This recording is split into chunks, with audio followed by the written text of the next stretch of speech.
Hi, kids. I'm Miss Sarah. This is Jules. Hi. This is Caroline. This is T'Challa. He's back there. Hi. Meow. And welcome back to the kids' table. Oh, yes. Oh, okay. Yeah. Okay. So today we're talking about a story from the Bible about consequences. So I know when my parents were in school, they talked about like when they got in trouble, they might get paddled at school.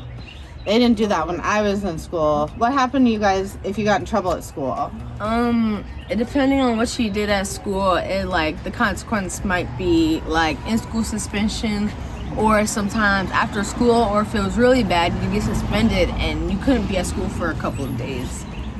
Yeah, that consequence never really made sense to me. You don't have to go to school. No, that's like vacation. Right. That's kind of a silly one. What about you? What happened at your school? I was homeschooled. Oh, so, you were? Yeah. So what we was the just consequence at your house? we just got grounded. You got grounded? Yeah. Okay, yeah.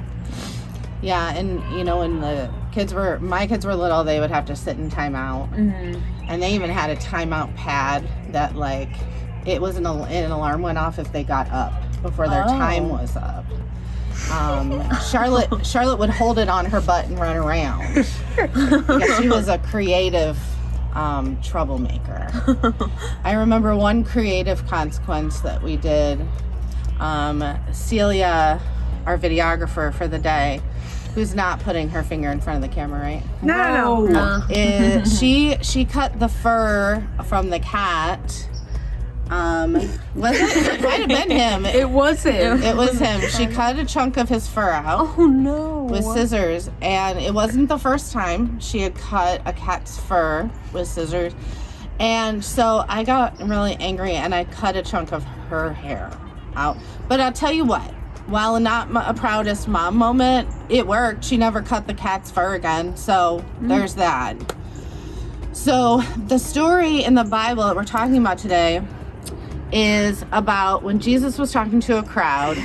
There were some people that brought a woman to Jesus and said, this woman was breaking the law. She was doing something she shouldn't have been doing. And usually in the past, what they would do to somebody like her is they would all stand around in a circle and throw stones at her and throw them at her to the point where she wasn't alive anymore. And that seems harsh, right? So Jesus was like, oh, cool. So you can do that, but you can't throw a stone unless you've never made a mistake before. And that quieted everybody down, right? Because nobody is perfect. Everybody's made bad choices before. Maybe not to the point of breaking the law, but everybody's made a bad choice in the past. So nobody threw a stone. And that was Jesus' way of telling everybody, like, bro, this is not how we're going to do things anymore. We're going to actually show each other grace and mercy and forgive each other. So just remember that this week when you're going through life, that everybody makes mistakes and we need to be kind to people. And, yeah. Thank you, friends, for joining me. You're welcome. All right, we'll see you next week on the kids' table. Bye.